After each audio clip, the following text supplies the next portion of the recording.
Hey guys, welcome to another episode of Cigar Chat, brought to you live on CigarFederation.com. Broadcast around the world in the Armed Forces Radio Network. Thank you for tuning in wherever you are out there in the world today. I always say I'm going to change my intro, Logan, and I never do. You never have in almost 4 years. It's horrible. It's the exact same, and I'll always do the same thing. If you're watching a video, I'll start fiddling around with something on my desk. It's like a habit. And it's the only time I fiddle. You're not much of a fiddler. I'm not much of a fiddler, really. You're not. You're really not. I do play the ukulele a little bit, though. Are you being serious, or are you just joking right now? I could go get it right now and play it. I don't believe you. Go get it. You really want me to get up and get the? Not right now, but later. I'll get it. I want you to get it. Oh, in the after dark segment. Yeah, I want you to see you play a freaking ukulele. I got it. I like it because it makes me feel bigger, you know, because it's like a really small guitar. I feel like a giant. Like in the pants, or just as a man? No, just in general. Like you know when you get those small little bottles of liquor on the airplane. Yeah, and you drink like 50 of them. Well, no, but you hold it and you kind of feel like a giant because they're so small. I mean, Rob, I'm a big individual to begin with, so I don't really have that problem. Yeah,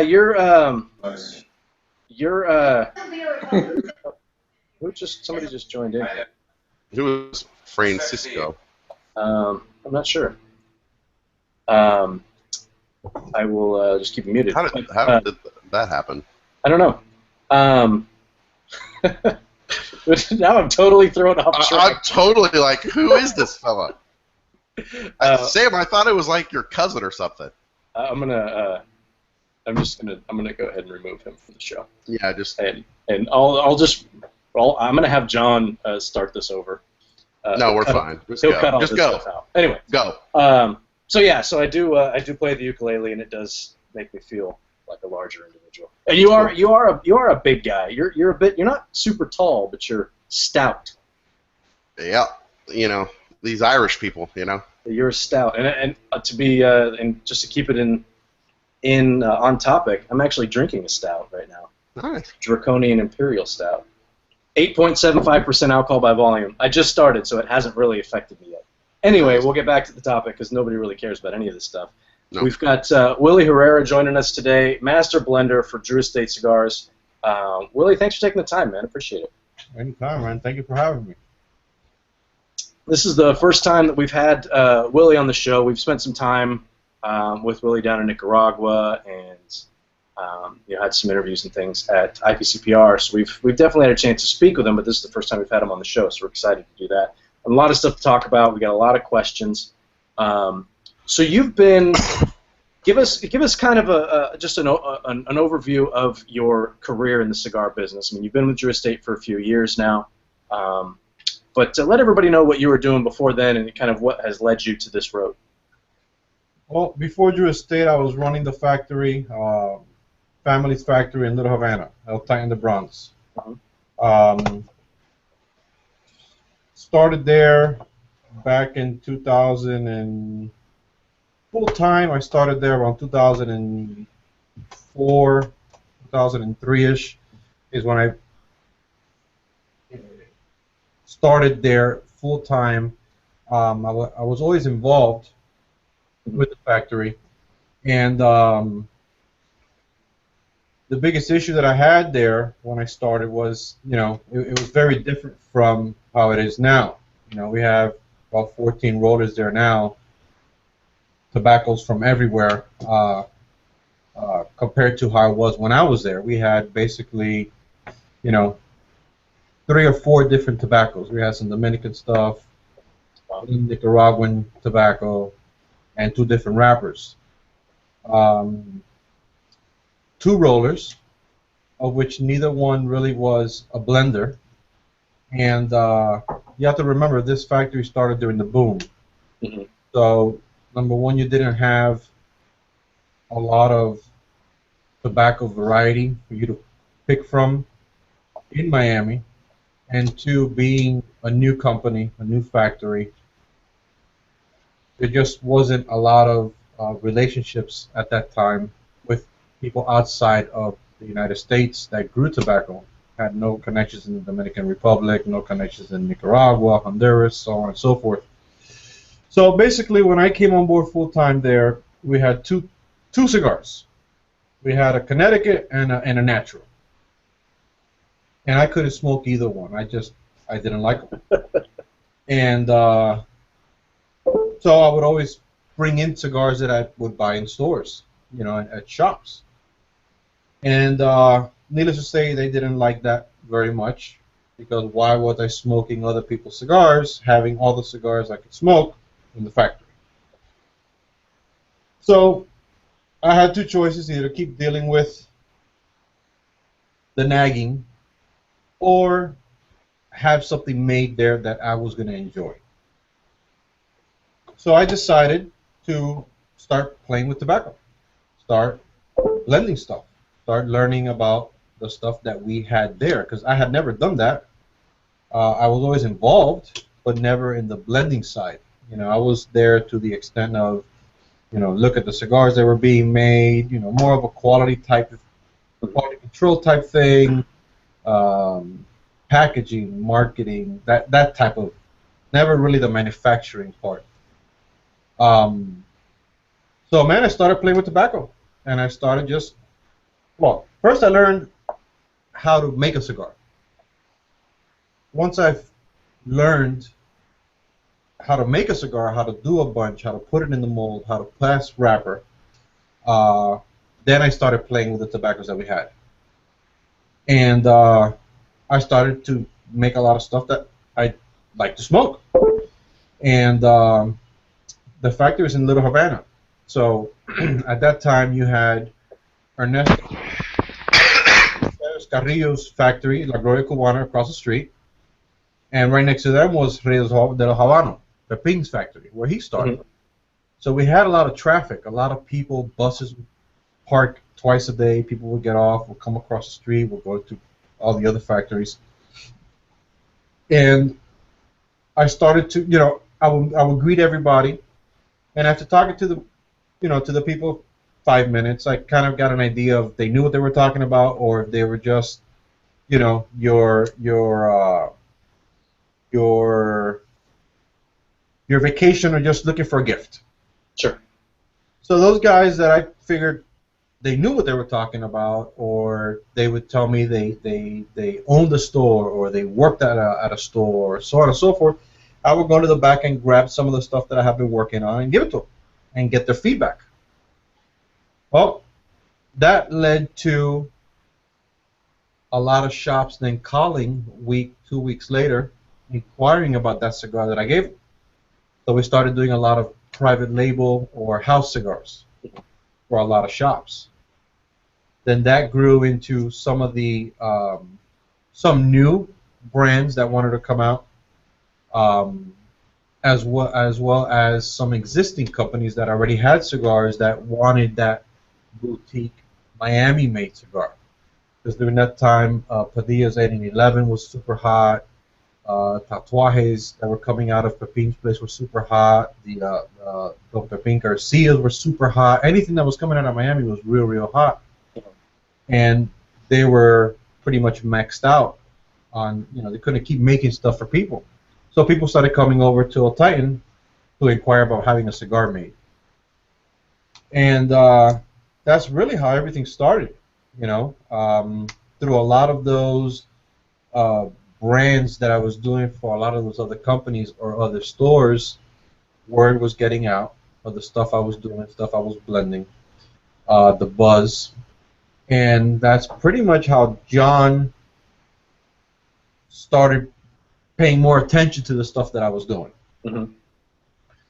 Time went on. I met John at some point. That's a funny story.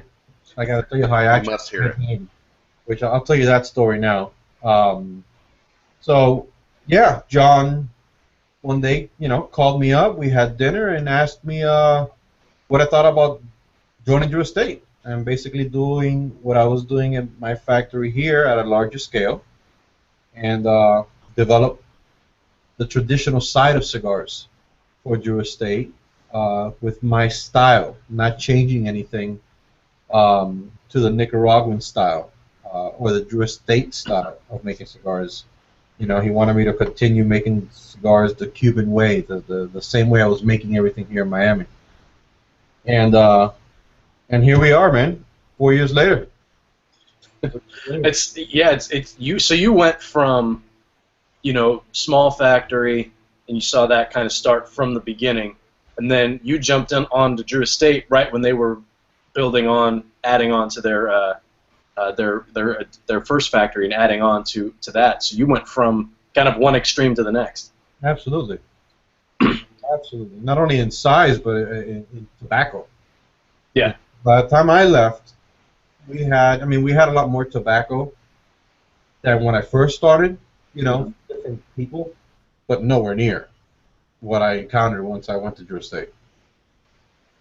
Nowhere near. I can imagine that must have been. It's got to be an interesting thing. Like, I mean, you go from El Titan to Drew Estate, so there's going to be a little bit more pressure there, maybe, if nothing else, more perceived pressure. And you have so much more stuff to work with. It's got to be. I mean, did you find that overwhelming? Absolutely.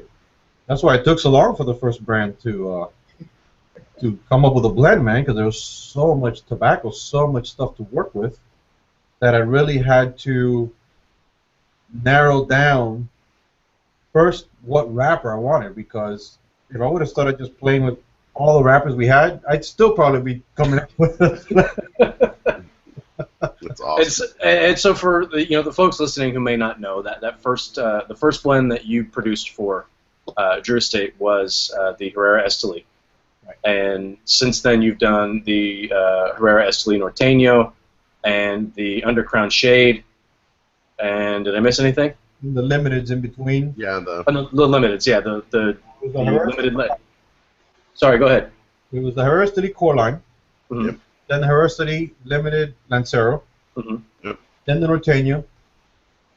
Then the exclusive Norteño, which we introduced this year. And then the two Tiendas Exclusivas, the one for Barrister in Jersey and the one for Riverside. That's right. That's right. Now Logan, we smoked those, right? We smoked the one I smoked the Barrister one. The Barrister one. That's got the red band on it. I think they all have red bands, right? And the foot band. Right.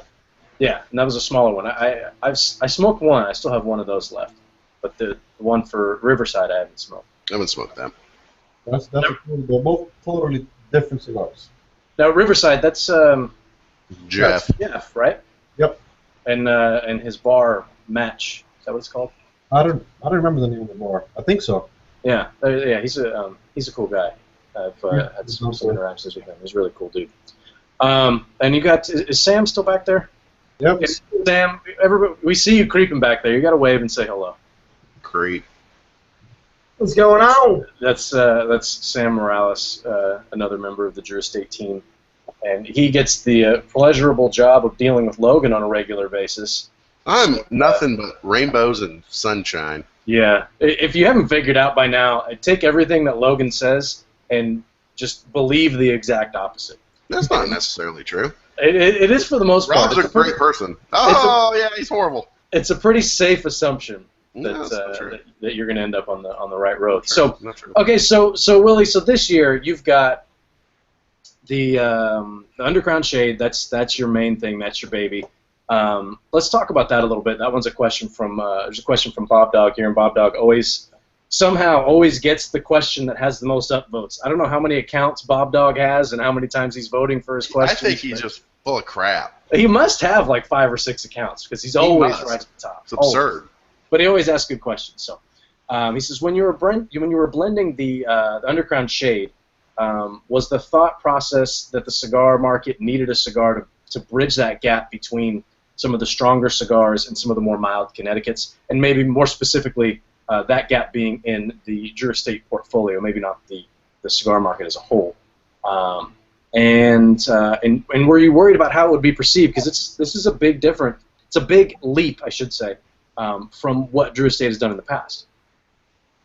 All right, the first part, I wanted to bridge a gap not in the market, but for Drew Estate. Sure. Because there's all kinds of Connecticut's out there. Mm-hmm. So my biggest thing was the same way I did with the Herrera Esteli and the same way I did with the Norteño, was fill in a gap that I felt we had avoided. Add something to our portfolio that was unlike anything else that we have. That was my that's what I was working towards. The second thing was actually doing a Connecticut that I would smoke. I never, ever smoked a Connecticut, nor have I ever smoked a Connecticut, unless it was just to try, you know. So it was kind of a challenge for me to make a Connecticut wrapped cigar that I would actually enjoy. I will tell you it was the hardest cigar I've ever blended. For a number of reasons. Number one, because I never smoked Connecticut, and number two, I'm not a fan of the wrapper. So I had, two things working against me from the get-go in developing the blend. So I tell people all the time it's not your typical Connecticut, because most of the time you think Connecticut's real mild, real mellow, not a lot of flavor, not a lot of change. And this cigar is the exact opposite. You get greeted with a nice spice right off the light that people are taken back. But then it mellows out, transitions, and it goes changing as you smoke the cigar. And I actually, not because it's a Drew Estate cigar, because there's cigars that I don't smoke from Drew Estate. I don't enjoy. But that cigar, for being a Connecticut, I smoke it every day. Yeah, it's definitely it's got a bit more character than than some of the other Connecticut's that we've smoked. And Logan, you could probably chime in on this too, because I know that you've smoked this. It definitely had more. It's not a mild cigar. It's kind of a medium minus. It's got a lot of body. Yeah, and it's got a lot of body to it, exactly. So, I mean, Logan, you're kind of in the same boat as Willy. You never smoke Connecticut's. Unless they're real good, and there's very few of those. They're really, I count them on one hand that I can smoke. I would assume that the Undercrown Shade is one of them. Yeah, of course. Okay, well, that's good. But I haven't been able to get them yet. I haven't got, purchase a box yet. Don't feel bad, neither have I. I know, hey man. I know, exactly. All the ones I smoke are all the samples I bring from Nicaragua. Well, at least you got a source. I don't even have a source. Go. So if you can't smoke your own cigar, that's a problem. So have those haven't hit stores yet? When are they going to hit stores? Soon, right? They're hitting stores, just not a lot of them. Stores are getting 2 boxes, maybe. Like Delaware got 2 boxes. Yeah. Yeah, they're hitting, just not... Very slow. Yeah. It's more of a trickle as opposed to like a deluge. Yeah. Yes. Did I use deluge correctly there? I don't know. I just kept thinking about Dick Trickle. He used to be a NASCAR driver. What about Cole Trickle? I don't know who Cole Trickle is. You've never seen Days of Thunder? Dude, I'm like half your age. I don't know Days of Thunder. You are like half my age. That's no, but I feel like it sometimes. You're pretty close. You're pretty close. Yeah. Just a reminder to our audience, you're listening to Cigar Chat, brought to you live on CigarFederation.com. Broadcast around the world in the Armed Forces Radio Network. Thank you for tuning in. We're here with Willy Herrera from Drew Estate Cigars, talking about the new Undercrown Shade. A message from one of our sponsors. We've got a Casada Oktoberfest giveaway coming up here later this month, so you guys want to keep an eye out for that. We're going to have some limited edition cigars and some steins available for you guys to try and win from Casada Cigars. So keep an eye out for that. That's later this month. Shameless plug. What's that? It said also available for purchase in the SigFed store. Absolutely. Absolutely.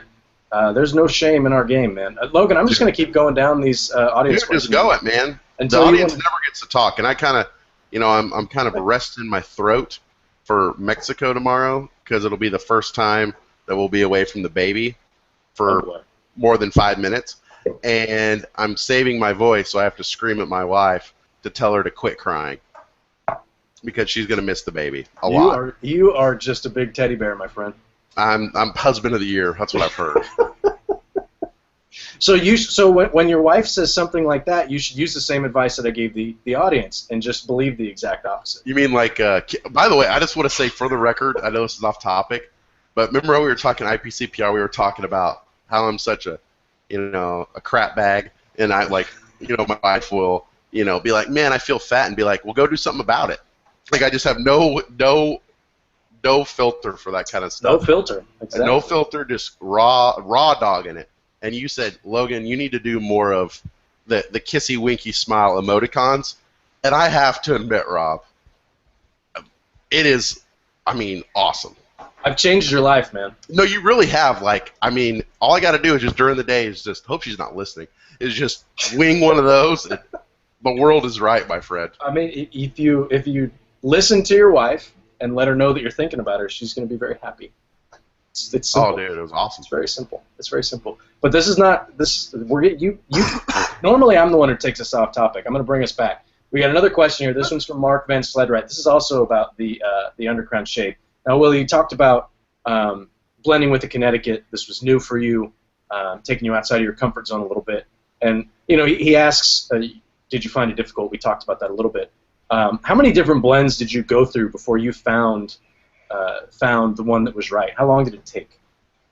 Dude, I lost count of how many blends I went through. I will tell you, it was over a year.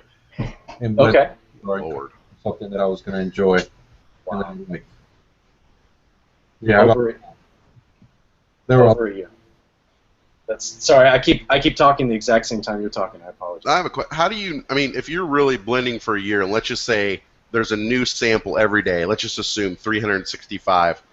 Like, at some point, do you kind of like lose track and blends get lost in the shuffle? Do you know what I mean? If you're making that many, where it's taking you a year, like I don't, you know, like do you get to a point where you're just like, man, let's go back to number 42. Oh crap, was that 83 that was really good, or was that 84? I can't remember. Like, how do you keep it straight? Because you're taking notes off every single one that you're smoking, and somewhere off the bat, you chuck it right away because it's just absolutely awful. You know, so when that happens, you just scratch that number off. You know, you're not doing, you know, 20 blends in a day. You know what I'm saying? And I'm not living in the factory, so I'll be in the factory, say, at the very least a week out of a month, every month. Sometimes I'll be there, you know, twice a month, 3 days each trip.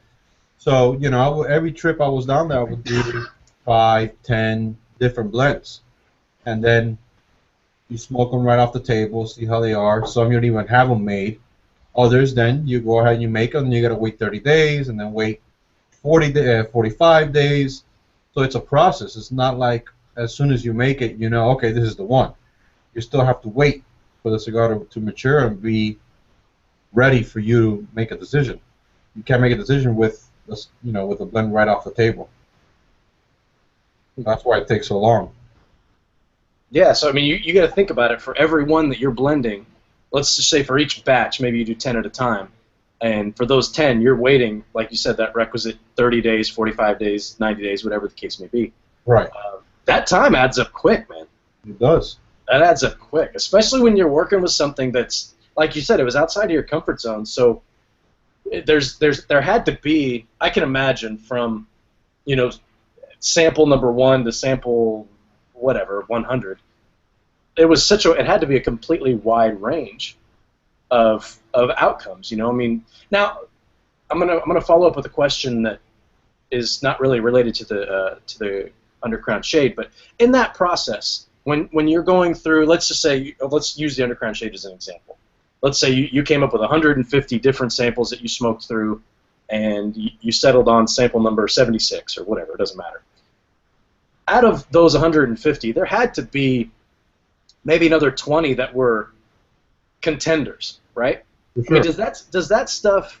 I mean, obviously you keep records and that stuff. Somebody's got a spreadsheet somewhere that says what that blend was. Does that stuff ever come back around? I mean, when you're working on your next blend, say, hey, you know, that last time blend number 62 was really good. What if we tweaked it this way, that way, or whatever? I mean, does that kind of thing happen? Absolutely. Absolutely. Or you could use that for a project that pops up, something limited, a limited run, or you know, some special event that they want a special cigar, and then yeah, of course you have notes on everything that you've smoked and everything you've made, and everything has a code, and everything's in a system. And I have my records, you know, so you know something comes up, some special event, for example, a special dinner, and they want 250 cigars. That's how the first tienda came up. Really? Exactly how it came out. That was a blend that I had done, one of the many blends that I had done, and David asked me, could I bring a special stick for that New Jersey Cigar Festival? I asked him how many he needed. He told me. I'm like, yeah, I could swing that. Talked to the guys in the office. They're like, yeah, they gave me the green light. Took that cigar, and that was a special cigar that was put in the bag for them. Huh. Well, it turned out that that's the one cigar that everybody was talking about at that festival. One thing led to another, and we ended up making that the first Tienda Exclusiva cigar. Wow, that's pretty cool. See, I asked a good question, and Logan wasn't even here to hear it because he fell off. So yeah, I mean, I've always kind of wondered about that, and I mean, it doesn't seem like it, especially with the operation that Drew Estate has. It's so massive that, I mean, you could go through some of these cigars and say, you know what, I really liked number 68, and it's not right for this project, but maybe we'll roll 1,000 of them, and we've got them. And if something pops up, bam, we can go to that cigar. We've got that stuff sitting around, it's ready to go. Oh yeah, yeah. That's kind of. And I could see that a few different things could have come out of this because it was, like you said, so different than what you guys have done in the past. Yeah, that's interesting. Got another question here. This one's from Marty Messina. It says, what do you tend to smoke the most currently? So of whether it's, you know, Drew Estate, non-Drew Estate, what do you find yourself when you're not working on a particular blend or just smoking because you want to have a cigar? What do you find yourself reaching for? One of the many blends that I have that I bring back from Nicaragua. Like I said, every time I'm out there, if I'm not working on a specific project, like for example, up to this point I have been working on the Connecticut's. Mm-hmm. So now every time I go to Nicaragua, I'm working on other stuff, other things that I like to smoke that are different from stuff we already have. And so I find myself smoking a lot of those samples, like what I'm smoking now.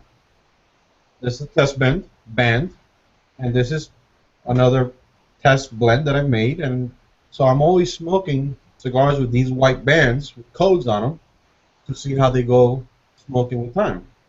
When I'm not smoking this, I'm smoking Herrera Estelis and Norteños pretty much exclusively, unless I'm on the road and you know, I'll find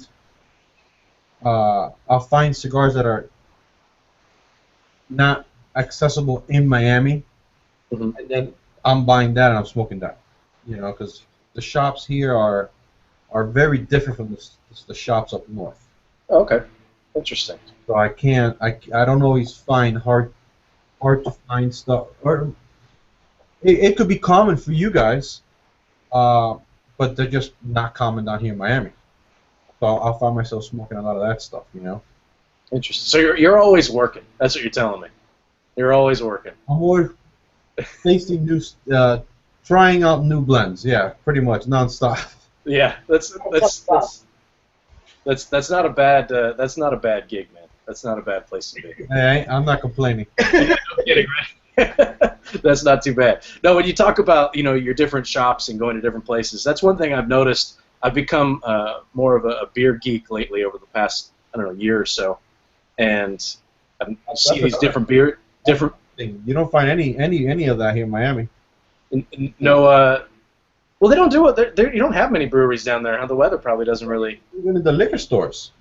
Really? You could go into any liquor store up north and find all kinds of, you know, those micro brews. Mm-hmm. Over here, nothing. Very, very limited. Man, well, when you come out to California, man, we'll take care of it because I'm spoiled out here. There's beer next week, man. You're coming out next week. Where are you going to be in Northern California? No, Southern. Yeah, Sam calls me up a week ago or a couple weeks ago and says, "Hey, are you coming down for this event down in L.A.?" And I said, "Well, Sam, L.A. is 6.5 hours away from me." Like, I mean, I'd love to come down, but it's, you know, it's not right down the street. It's like California from top to bottom is like Texas. You know, it's really, you know, it's spread out. But it's a big one. Yeah, I mean, you don't realize how far it is until, like with Texas, I have no idea, Logan, how far you are from San Antonio or from Dallas. Or... 3 hours. Austin's central, but if you drive from Texarkana, Texas, which is on the border of Arkansas, to El Paso, Texas, which is on the tip over that way, is longer than it would be if you drove from El Paso to L.A. Wow. All I'm saying, Robbie, is Logan would have made the drive. He probably would have. Logan would have thought about it. Well, but then Sam said, because I told him, I was like, well, I got to be at the ballpark too, and he said, oh, I thought you worked for the Dodgers, and that effectively ruined our relationship. Yeah, well, I'm sure that was all by design. Because I mean, yeah. So what? The Dodgers swept us. So what? It's all right. We still got. I mean, we were busy polishing our rings, and they scored a couple more runs than we did. That's all. I should have worn my Dodgers hat. I'm so mad. Should have thought of that. What's that? Should have worn my Dodgers hat. You're always. I see you in Phillies hats and Red Sox hats. You're just he wears hats for style. You're just a hat not for guy. support. I'm a Red Sox fan, dude. You're a Red Sox fan. That's all right. So we're both having rough years. It's okay. Yeah, no, it's just not been easy. Yeah, that's all right. So let's keep going with some of these questions here. Let's see. Oh, this is an interesting question. This one's from Matthew Ty or Tay T-Y-E. Would you say Ty? T-Y-E. Says, do you have any? This is an interesting question. We never asked this. Do you have any apprentice blenders that you are mentoring that we can expect big things from in the coming years? I've never really even asked that. I don't think I've ever asked that. Are there such a thing as like apprentice blenders? I mean, do guys kind of shadow you and try to learn the business? They get your coffee like gophers? No. No, the answer is no. Short answer, Willy Herrera says no. Negative. So, I mean, so then the follow-up question to that is, if somebody wants to become a blender, they want to do that. They want to work with cigars and blend their own stuff. I mean, you got started because you were working at a factory, so that's what you're telling me. Get a job at a factory, and that's how you get started. Dude, I got started because I was working there, but the biggest reason is I needed to figure out something that I was going to like to smoke from there. So you had a unique situation where you were working at a factory that you didn't enjoy anything they were producing. They were giving you too much crap for bringing in other stuff, so you said, well, screw it, I'll make my own stuff. Exactly. So there you go. That's how you become a master blender. Do that. But it's a family-owned business, right? Yes. So it's a family thing. So let's say you've got Gringo Logan, who has no family ties to the tobacco industry whatsoever. You don't. You can't really. It's not like becoming like a journeyman or electrician. You can't really go to school for it. No. Yeah. So any white gringos out there, better find another career. No, there's guys who do it, right? I mean, you could think of like Roma Craft, for example. I mean, yeah, there's guys. Yeah, there's our guys. Yeah. I mean, you kind of have to go out and you go out and you buy the tobacco, and you have to, kind of take one for the team, so to speak, and cut those checks and start blending on your own. Yeah, cash money spends, but yeah. So really, okay, so if you want to become a blender, you have to go down, you got to buy a factory, you got to buy a bunch of tobacco, and then you got to find somebody who knows how to blend stuff, hire them. You better speak Spanish. And you got to learn Spanish. So that's the checklist. Well, it's either that or you just start buying all kinds of tobacco, store it in your house, in your garage, and sit down every day and start putting stuff together. Like home brewing. Yeah. Same concept, right? There's that Michael Stewart does that. Oh, he makes his own cigars, right? Yeah. But let me just say, rolling up, I mean, even you might have the best palate in the world, but you think, oh, yeah, I'll just roll up some test blends. No. It's like the most complicated thing ever. I'd rather do, like, calculus. I'll just roll up some test blends and we'll be good to go. No. Take some practice. Not that easy. No, I mean, you can... And Logan, we've been lucky enough to do it in a very controlled environment at Drew Estate, at the Hoya de Nicaragua factory, and even at Hoya, where it's very controlled. I mean, you're working with a limited amount of tobaccos, and I would assume those tobaccos are chosen because you want these guys who are coming out. They get to do this maybe once in their life, and you want them to be able to blend something that they can smoke. It's not going to be completely horrible, and so you're putting things out there. Everything's chosen for a reason. But if if you're in a situation where you can choose whatever you want, yeah, No. you can come up with some Logan. You can come up with some nasty stuff, man. You could get squirrely pretty quick. You know, safaris, they could put whatever they want. Yeah, that's what so at the first cigar safari that I went to in 2013, you basically blended my cigar for me. You helped basically me. blended my first one too. You're like ASP, okay.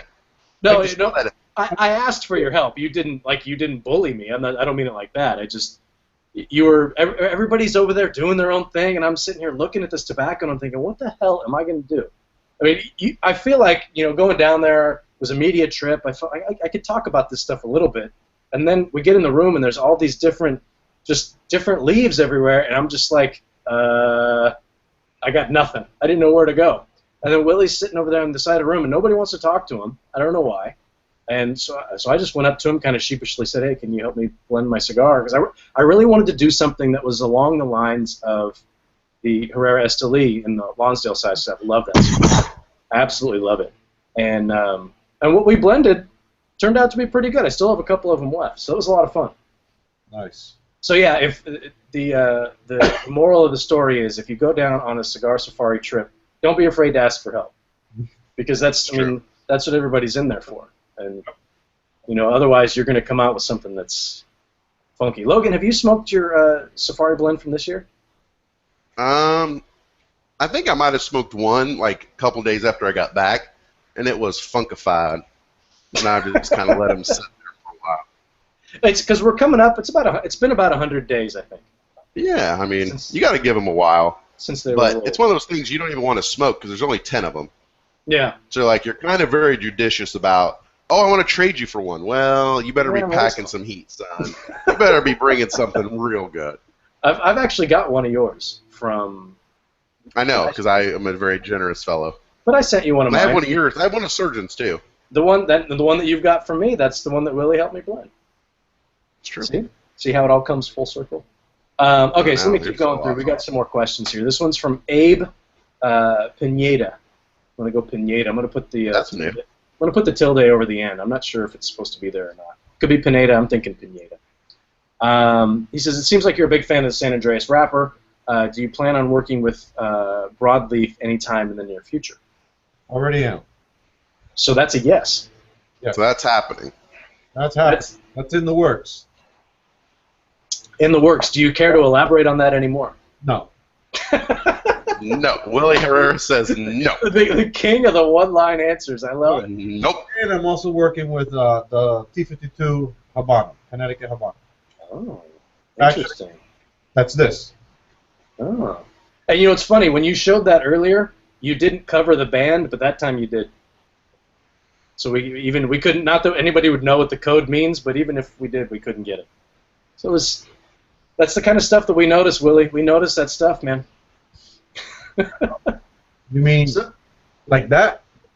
Yeah, yes. Even if you weren't covering it, we couldn't read it anyway. It's because it's a dark room. It just looks white to me. So let's see. We got another question here. This is another one from Marty Messina. Marty's busy this time. No, this guy's on it. He says, do you feel pressure to follow the trends that other cigar makers are doing? I mean, do you guys feel like you're kind of looking over your shoulder to see what other people are doing, or do you feel like, what, we're going to set our own trends? Yeah, we worry about what we want to do ourselves. We don't follow or try to fill gaps. We just try to make our portfolio broader and put stuff in our portfolio that's all unique and it's all different from one another. Just so you have more choices of real estate products for you to smoke. Not necessarily, going or competing against something else that's in the market. Okay. So, kind of a follow-up question to that. If you're working on something new and you kind of stumble across something and it's a little bit similar to something that's already in your portfolio, will you kind of ignore that, or maybe just we'll keep track of it and put it on the kind of the back burner, and maybe someday we'll do something with it, that kind of thing? Well, if it's good, you're never gonna put it away. You're gonna get rid of it and not use it. You're always gonna put it away because, like I said earlier, you're always gonna have a special event. You're always gonna have somewhere where you could use that blend. Maybe, for example, let's say with the Connecticut shade when I was working on that, and say one of the blends that I was a runner-up, let's say, was just a little too mild and not exactly what I was looking for. Well, we might have a dinner or a golfing thing that we sponsor or something. Boom, and we could plug that cigar into that function. The pipeline. You keep everything in the pipeline. Absolutely. It's called the hopper. The hopper, the pipeline, the back burner. Keep it in there. You keep it in there. I think we exhausted that one, though. Any others? I think that's all the cliches for stuff you put on the back burner. So another question here from Abe, and I'm going to paraphrase. So you created the Herrera Esteli line. That's your line. That's where your blending is. But this year you went out of the box and blended something that was the Connecticut shade Undercrown. So you've kind of reached into the Undercrown line. Any plans to have a Willy Herrera Liga Privada cigar? No. Yes. No. No. I was saying yes.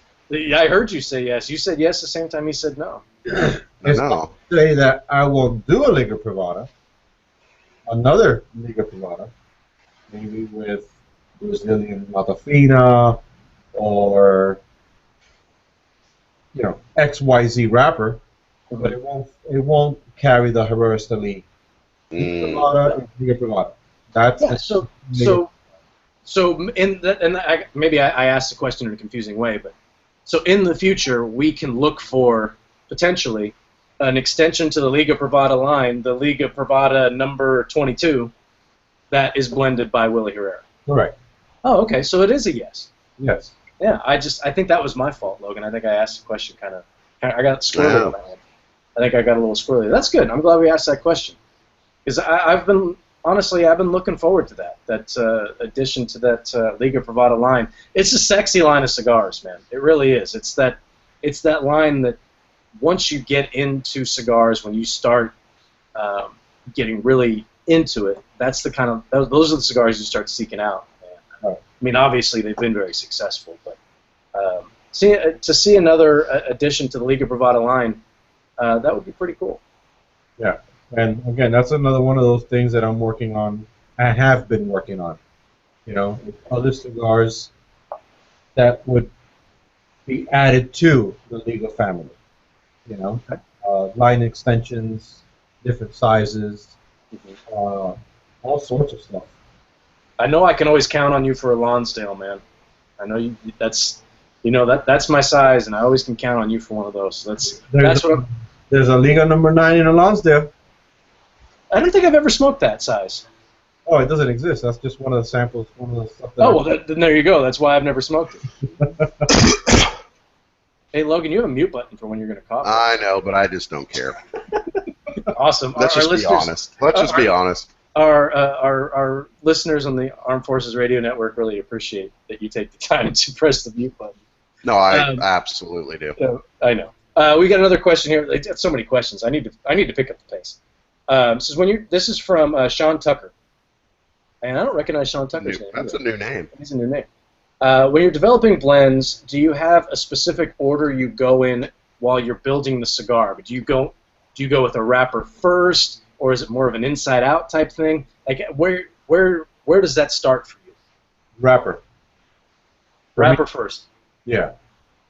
First, I decide what wrapper. Then, based off of what wrapper, I pick what binder. And then I start playing with the fillers.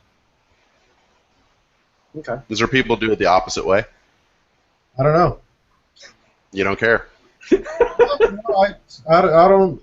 Everybody has their own style, and I've never been one to ask how other people do their job. You know what I mean? I just worry about what I do and how I do it. So, I don't know. I don't know how other guys do it. Other guys don't matter, Logan. I'm realizing that. They don't matter, man. We want to know what Willy does. So another question here. This one's from Jason Myers, and we can't get through a show in the last, 2 years, Logan, without a question from Jason. Oh, at least. if not more. Every single time, and he always asks good questions. And I feel like I say that every week. Okay, so this one is in reference to the Norteño Limitada Churchill. He says, when you were making the Norteño Limitada Churchill, did you have to tweak the blend much to get it to work in that vitola? I did. I did tweak the blend, not to get it to work in that vitola, but because I feel that the Churchill smoker is going to be the older guy, the golfer guy, the more laid-back guy, and I didn't want it to be quite as in-your-face as the regular line. The regular line is a little bit more aggressive than the Churchill size. So I did tweak it a little bit so it would be a little bit more elegant. Just for what I think, I might be wrong, but for what I think the Churchill size smoker is going to be. You heard it first here. Willy Herrera thinks Churchill smokers are laid-back, classy people. Necessarily. I don't smoke Churchills, and I'm neither of those. So yeah, you probably nailed it. It sounds like you nailed it. No, I think you nailed it. That makes sense, though, when you say, because really, like, I don't smoke Churchills either unless it's a cigar that I'm reviewing and it only comes in a Churchill. Like, what we just did one. I can't remember what it was, but that's an interesting thought process, though, because to say that, you know, the golfing guy, I mean, that's what, if I'm going to the golf course, I look for a longer cigar. I don't really look for a bigger ring gauge. I'm not a big ring gauge guy, but I look for something longer that I know is going to last me 9, 10, 11 holes, and, you know, I'll probably have to relight it a few times while I'm, you know, crawling down through the creek trying to find my ball. But that makes a lot of sense to tame down a blend when you're going into a size that's a 2 to 2.5 hour smoke. That's I didn't realize that people actually did that. I figured it was just the same blend and you just made the cigar bigger. Huh. Interesting. Yeah. Another good question from Jason Myers. Let's see. Here's one from Swede Lindstrom, and this is it's on topic, but it's a little bit off. What did you do before you were a cigar blender? I worked in a bank. You like a bank teller? A bank. Started off as a bank teller, and then I became a loan processor. A loan processor. My wife. I feel like you've got a low acceptance rate on the loans you're giving out. I don't know why. I just feel like you're not giving out any money to nobody. It's like, no, I didn't get a good feeling from this guy. No, he denied. Nope, he didn't smoke Churchills. What do you say, man? I'm not a nice guy? No, Yeah, I think you're a very nice guy. I about? think you're just a very reflective type person where I see you analyzing every word they say and taking it in and then stamping no, rejected. Not because you're mean or not friendly. I just think you sit back and you listen a lot. This is the most I've ever heard you talk, and I've been around you a lot of times. So. Well, you're doing a good job in bringing out the one-word answers, Logan. Those are you've been on point with those. That's what I do. No, I'm just giving you a hard time. Another question here from Sean Tucker. We still got, what, about 10 minutes left? 15? About 15. Let's see. 8. Oh, well, I was halfway there, or whatever. That wasn't very good math. Nope. Sean Tucker, he says, simple question. What is your favorite type of cigar to smoke? Maduro, Connecticut, other? What's your favorite type? Man. Maybe it's not a simple question. It's not. I love good Maduros. I'll tell you what. I'll tell you my 2 favorite wrappers. Okay. And Habano, Ecuador Habano, and San Andres. So that has to be my favorite too. most of the time I'm smoking either or. Now, what size? It's either a Corona or a traditional Robusto, 5x50. So when you're blending, what size do you blend to? Corona. Corona size. Very interesting. I think the most common answer that we get to that question is Toro size. Yeah, 6x50. Or Robusto, yeah. Yeah, it seems like that's what most people blend to. So, yeah, so everything that so if we want to get the truest representation of the blend that you came up with, we want your cigar in a Corona size. Yeah. So everything that you do is available in a Corona, right? Yeah, so far. So far, yeah. Yeah. Oh, okay. I got a question for you, and I was remiss to not ask this at IPCPR, but we did do our interviews with you guys the first thing on the first day, so I wasn't quite in the mode yet. You weren't prepared. Yeah, it was. Well, I was prepared, but it was the first thing the first day. You know, you kind of got to break the ice.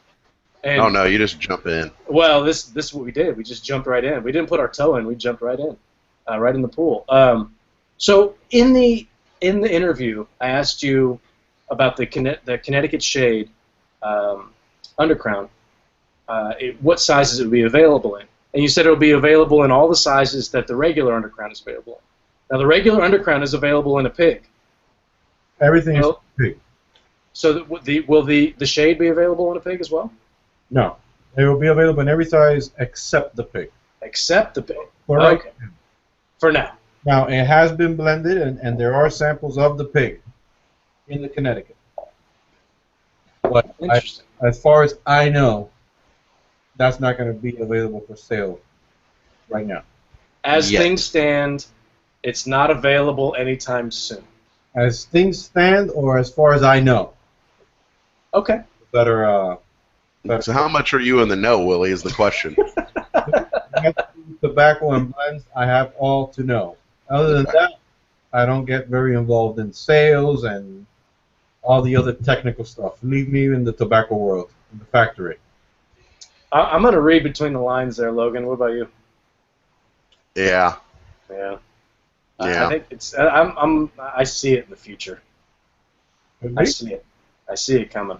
I don't know, it'd be kind of weird smoking a Connecticut pig. I don't know why. Why? No, I just think there's something weird about it. I don't know. I'm just saying. It'd be interesting. I mean, I don't know that I've ever smoked, because the pig actually gets to a 60 ring gauge in the middle, right? Right. I don't think I've ever smoked a Connecticut in a 60 ring gauge. Not on purpose. Not because I wanted to. No, I'm one of the few guys. I like Connecticut's. Some of them anyway, not all of them. Interesting. Okay, so we'll look forward to that, even though, as far as you know, it may not happen. But I'm going to read between the lines and think that it will. Another one from Jason Myers here, in reference to the Underground Shade. That's kind of the hot topic tonight. And we haven't talked about the Herrera Esteli Tubo. That's another one that was released this year. Oh, yeah. And we'll get into that here in a second as we wrap up. So does the Underground Shade use any of the same filler and binder tobaccos as the original Underground? No. So it's a completely different blend. Completely different blend. Completely different. Now, on the same vein, I heard a rumor, and I didn't clarify this with you guys before we went on the air, so I'm just going to ask the question. I heard a rumor that the two new sizes of the Nica Rustica or the blends are a bit different. Is that true or false? Somewhat. They taste different. Is that short? I'll be honest. The initial release of the initial size that the Nica Rustica was released in, I thought it was okay. It didn't really hit my palate, but that short Robusto I really liked. I haven't smoked the belly yet. That's a big cigar, and that's like for me that's like a 2-hour cigar, and I haven't taken that leap yet. But I did hear that the blends were a bit different, and to me that short Robusto was a significantly better cigar. So if the blends are different, I think they're different in a positive way. Good. I thought so too. I took the because I blended the Robusto and the belly. The short Robusto and the belly, and then one of the tobaccos that was using the original size we started to have issues with, so then I took that opportunity to go ahead and tweak it a little bit more to what I liked. Interesting. And that's what you have now. Okay, so it's different, and it may be, I don't want to say same but different. Yeah, it's the same but different. It's not significantly different, but it's different enough. Yeah. Okay. Different enough where I think it's a little bit more balanced. Mm-hmm. It's a little bit more round compared to the original. Yeah, to me, that cigar had more character to it than it did originally.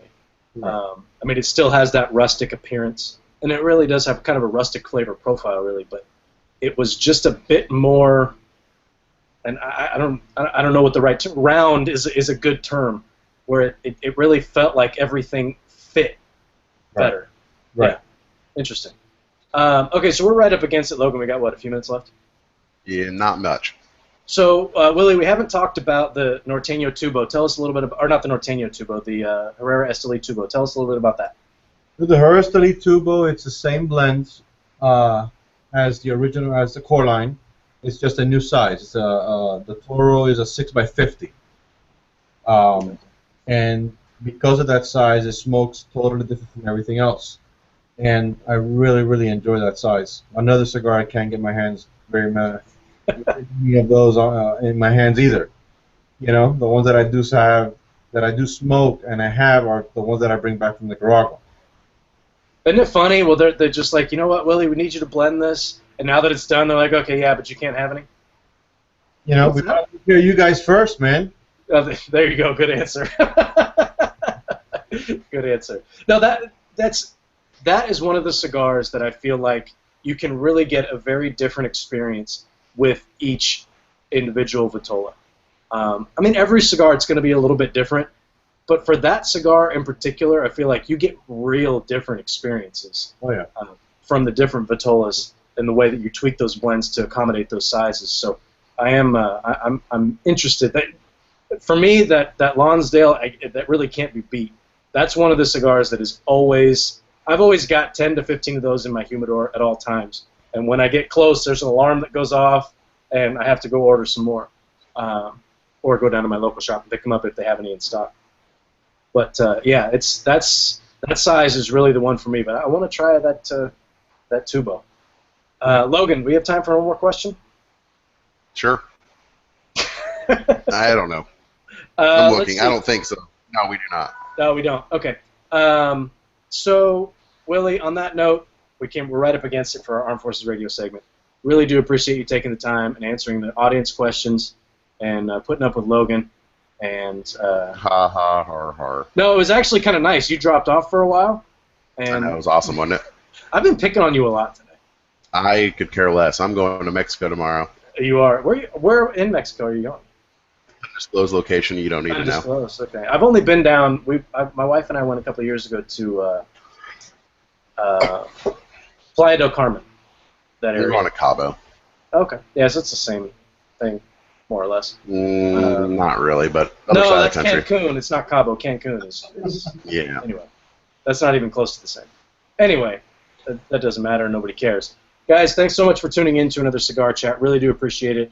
Willy, thanks for taking the time to hang out with us. You guys can find Willy and everybody from Drew Estate online. Everything is at Drew Estate Cigars. For you, Willy, everything is at Willy Herrera, or at Herrera Esteli. Herrera Esteli, right. At Herrera Esteli on Facebook, Twitter, Instagram, all that. Really do appreciate it. And we're going to look forward to that Undercrown Shade Pig that is going to be coming out sometime next year. That at least that's what I think it is. That's unconfirmed, but that's what I'm thinking. I'm reading between the lines. Spread it. Yeah, it's going to happen. Anyway, guys, thanks so much for tuning in. Everybody in the Armed Forces Radio Network, thank you so much for what you guys do for us. You keep us safe so we can talk about this kind of stuff. And as I always say, you're built to do stuff that I'm not built to do. So thank you guys for everything that you do. Hopefully we can bring you some entertainment while you guys are out there defending us. So everybody have a great week. Stay safe. We'll catch up with you next week. And Logan, who do we have next week? Nobody cares. No, let me look. Hold on. Ezra Zion is next week. Oh, yeah. We haven't had those guys They'll be for a while. live from my smoke room. Yeah, that'll be fun. They're going to be there with you? Yeah, they're doing like an event in Austin or surrounding areas, and they're like, yeah, we'll just stop by your house. And I'm wow, like, that's sure. going to be a cluster. Yeah, you'll have to tune in for that one. Thanks, guys. Really do appreciate it. We'll be with you next week. Everybody have a great week. Stay safe.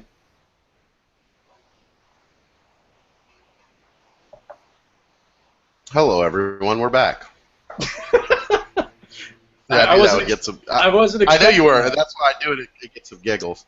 Normally, this is where Logan says, hey, fuckers, we're fucking back. Hey, fucktards. And that's normally what I say, but Yeah, not something not along with those lines. not in the presence of Willy Herrera. No, The potty mouth does not come out. No, Willy's a classy guy, right? He is, man. He carries himself with Very well. with kind of like there's a quiet confidence there, and it's just like he walks in and he's like, you know what, I know what I'm talking about, and I don't need to be loud and crazy about it. I know what's up, and that's the feeling that I get from Willy. So I wasn't worried. Sometimes we have guests, and I'm like, okay, guys, really, you can't say fuck during the show. You really can't. For the first 58 minutes, you can't say shit, cockballs, bitch, whatever. But now you can, obviously. And I was not worried about Willy dropping anything during the show. So that makes me very comfortable, Willy, so I appreciate that. Sam, on the other hand, back there in the background, you're showing a little thigh, Sam. Yeah? Yeah, a little bit. Nice. It's a good look, man. Nice. It's a good look. Yeah. All the ladies watching are totally getting... They're into it. Hot in their undies. They're into it. Cigar Fed. So we've got some giveaways tonight. Sam, correct me if I'm wrong. We have 2 boxes of Herrera Esteli and 1 box of Norteños, yeah? Well, unless Willy's got anything up his sleeve, which you never know. He's sneaky. He's got some guns up his sleeves. He wears some pretty tight shirts, so I doubt there's anything up. He's got the gun show going. Well, extra schmedium. Oh, I'm all about the schmedium, dude. Yeah. Schmedium's the way to go. So that's what we're going to be giving away. Logan, we're going to pick some winners tonight. Let's. What do you think? How do you want to do this? You're scratching your beard. You're thinking. No, that was just because I'm itchy. I mean, I don't really care. I mean, the bugs I'm open. No, man, this new smoke group is legit on so many levels. Like, I don't have to listen to Allie say it smells like smoke in the house. The only thing it will suck, I will say, is it's a little annoying having to walk outside and come out here in the dark because it's like completely dark. So, you know, I've dropped my cell phone and couldn't find it in the grass, and I had to get like a flashlight. That was a little annoying. But other than that, it's pretty legit. How's your eye feeling, by the way? It's great. It's just fucking grand, Logan. Thank you. No, I'm serious. I've had something stuck in my right eye since yesterday morning, and I can't get it out, and it's driving me batshit fucking crazy.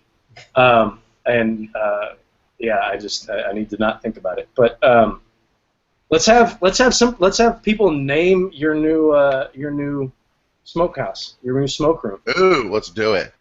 And we'll pick some of the winners there. We'll pick 4 winners tonight. Sure. And then we're gonna do. Email me, Logan at CigarFederation.com. Yep. We'll pick 4 winners tonight with include the name Logan's new smoking room, and we're also gonna pick 2 podcast winners and 2 AFRN listeners.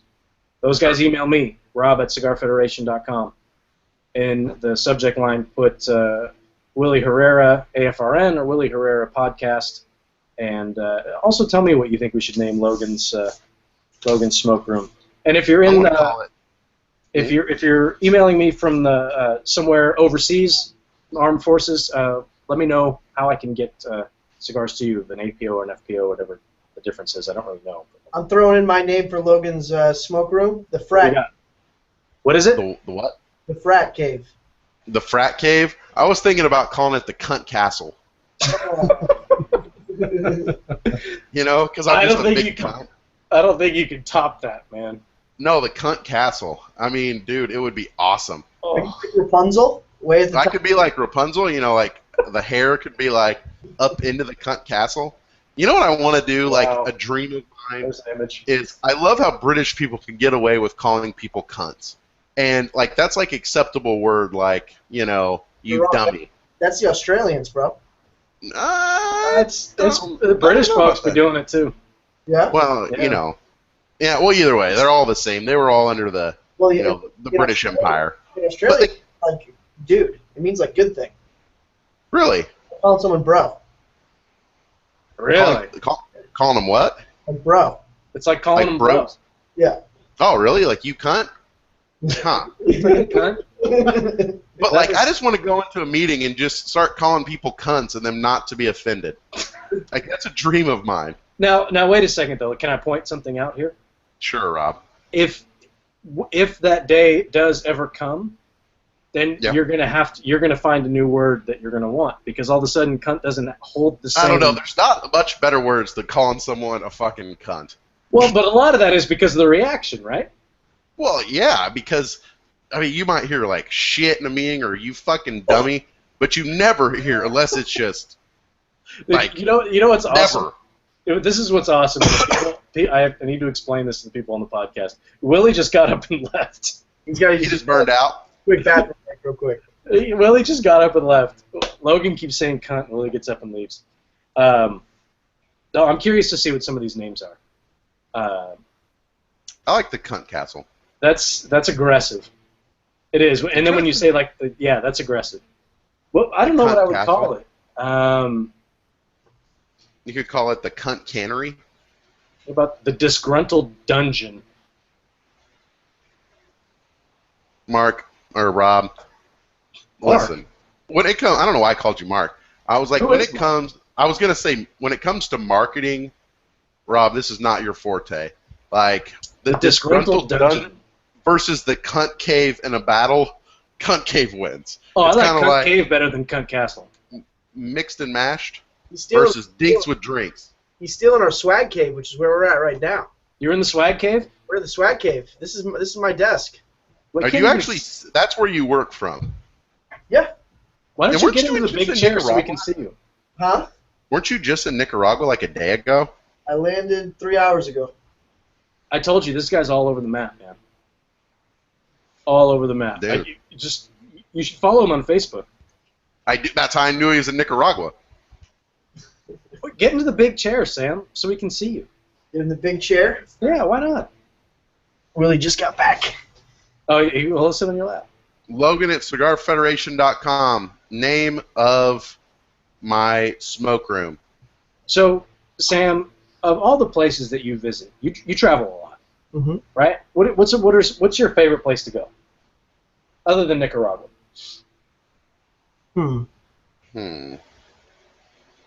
My favorite place that I've been to so far is it's a weird one. I like Tulsa. Tulsa, Oklahoma. You mean Tulsa? Yeah. There's a little Connecticut accent going in there. Yeah. Okay. There's a cool shop there. There's actually a few cool shops, but Bogan Bates is probably one of my favorite cigar places I've been to.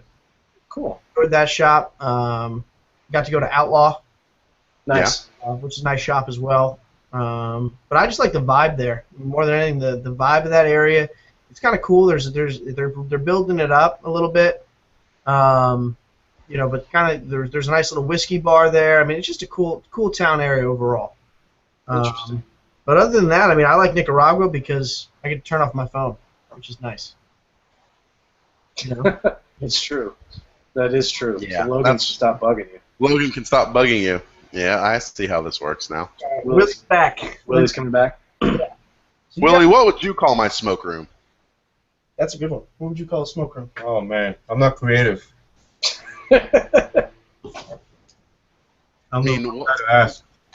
So you're not the guy. We've managed to go this entire episode without talking about our Techo fundraiser. Yeah. I don't know how we did that. And I blame Logan and myself.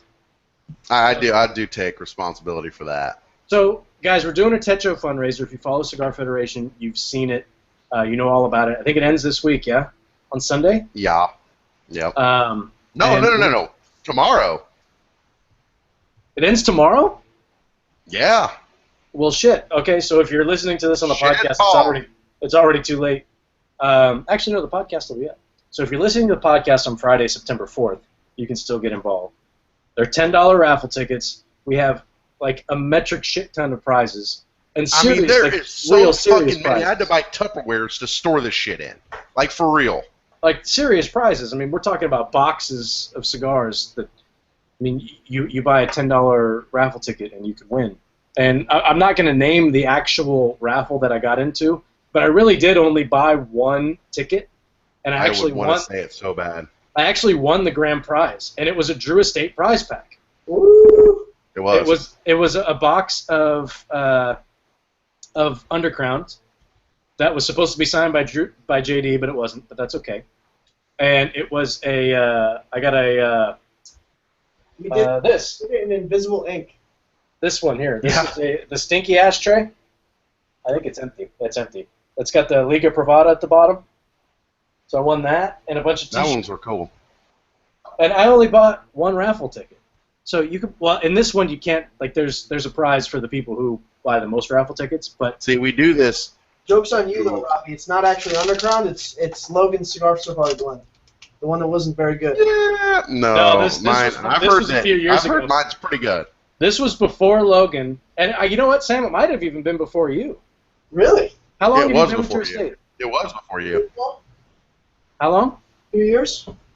This was It was before then. 4 years ago, Logan?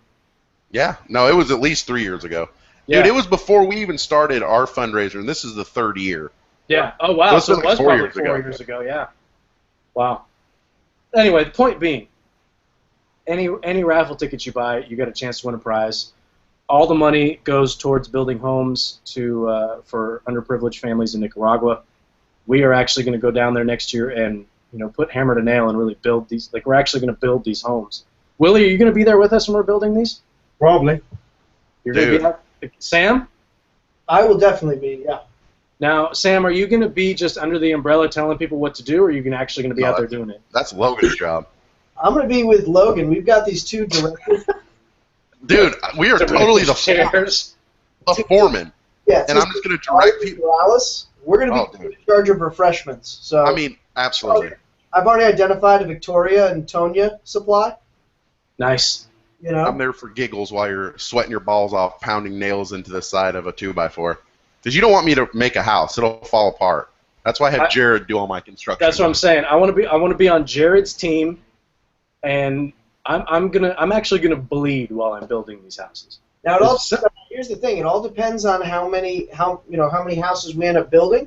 We might be able to. It might be pretty cool. We might be working hand in hand with some of the Drew Estate employees from the factory. That'd be awesome. So, that's really, really cool. So like Logan said, we've done 3 years of fundraisers, and this is the first time we've worked with Techo.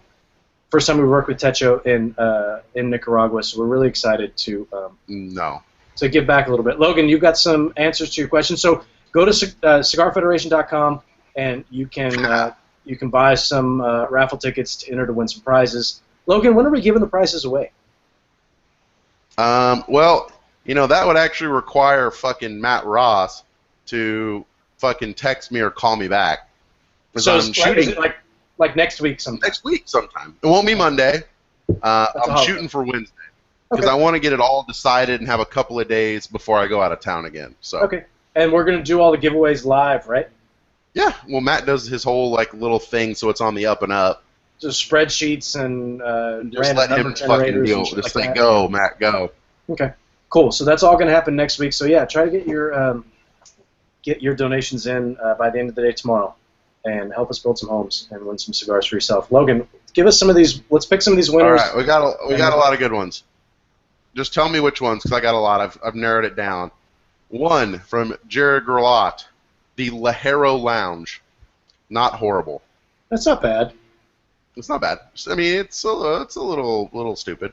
Donald, Don's K. I really don't know what he said, but it was carnal house, like sexual relations.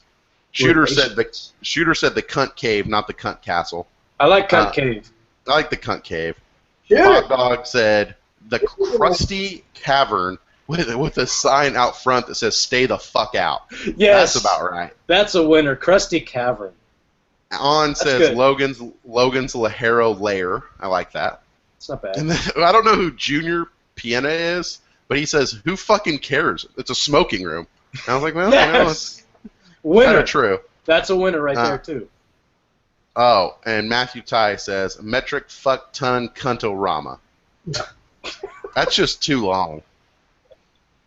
All right. Well, it does show that these people know you a little bit. This is true. So we'll contact all the winners directly via email, and we're gonna let. I told these guys I'd have them on for about a little over an hour, and we've kind of stretched that a little bit. So, Willie, thanks for taking the time, man. Really do appreciate it. It was a lot of fun. Thanks for having me. Yeah, look forward to seeing you guys. When are we going down, Logan? In November? No, you Or no, dum-dum. It's February. in February, dog. February 21st to 27th. And just so you know, people, to go on the trip, you have to donate. First dibs. So everyone who has emailed me asking, when can I book my Cigar Safari trip? The answer is, fuck you until you donate to Techo. Because this thing's, once I release it, the dragon on it, it's going to sell out in half an hour. The Kraken. The Kraken, half an hour. Release tops. the Kraken. And as always, we've got some special stuff up our sleeve for the Federation trip. We do, that I'm not even aware of. So you can tell me after we go off camera. There's all kinds of stuff that happened last time. We can't even tell anybody about I don't even know what's going on right now. Woo! Can't even talk about it. That's right, double secret probation. Yeah, I don't even know what that is, but it's not even on the After Dark episode. Like, you just don't get to know about it. Although we did get to go ziplining, which I'll be honest. That video! I forgot about that. Yeah, where's the video awesome. at? That's Kenneth, right? Yeah, I think so. We have Kenneth, and then I have the GoPro footage. You did a GoPro of it, and you were right behind me. Yes, and that was when Tripp was freaking out. Yeah. Tripp was being such a fucking pussy. Oh, dude, Tripp in the back of the bus. It was me and Tripp and Jimmy, and Jimmy's a big dude. Yeah. I mean, he's no bitch. He's a big kid, and we were all psyching each other out. Like, dude, I don't want to do it. And ultimately, we all said we want to do it just so we can tell our wives that we did it. That was really the impetus of what actually got us in those fucking harnesses. And I'll be honest, I was kind of scared, but then once they do a good job of it though, because the first one is real easy. It's real simple. That first little zip line. Willie, have you done it? Yeah. The first one is what, like 50 feet, and you're 10 feet off the ground. It's not a big deal. Yeah, it's just. But then you're going over somebody's house. Then it gets real. It was a lot of fun. Did my man Shooter do it? I can't remember. No, Shooter just chilled on the sideline. Typical Shooter chilling. No, Yeah, Shooter's always just chill as shit. Yeah, I think there was we had a couple guys who didn't do it because of back issues. And if you have kind of a back issue, you can't really do that. Yeah, or if you're a large person. I don't think that was an issue for anybody though. That didn't stop me. I just remember at one point on the longest one when you get up to the platform and they tell you, okay, don't slow down at all because if you do, you're going to get stuck in the middle and I can't see the other end of where I'm going to stop. Like halfway through, I'm holding on, but like my seat wanted to spin, and so somehow I ended up letting go of the wire, and so I'm spinning in circles and like just flying over this valley, and I was concerned about my well-being. But it was a lot of fun, man. I wish I would have done it with a GoPro. That would have been awesome. I want to see that video, Sam. We got to work on that. Yeah, we got to see that and all that video. That'll be a lot of fun. Anyway, let you guys go. Thanks for hanging out and being generous with your time. We do appreciate it, and generous with the giveaways as well. All of our viewers are going to enjoy those cigars that we're sending out, and we're going to look forward. Maybe we got a lot to look forward to. The Undercrown Shade Pig. I'm convinced that's going to happen, and the Herrera Willy Herrera extension to the Liga Privada line. I'm looking forward to that. There's a lot coming out, Logan, that we got to be excited about. I know, dude. Yeah, it's good. Really appreciate it, guys. Thanks so much Right. for taking the time to hang out with us. Willie, Sam, appreciate it. Guys, thanks for tuning in to another Cigar Chat. We'll be back next week with the guys from Ezra Zion. It'll be a lot of fun. Yeah. Everybody have a great week. Stay safe, and we'll see you on CigarFederation.com. Yeah.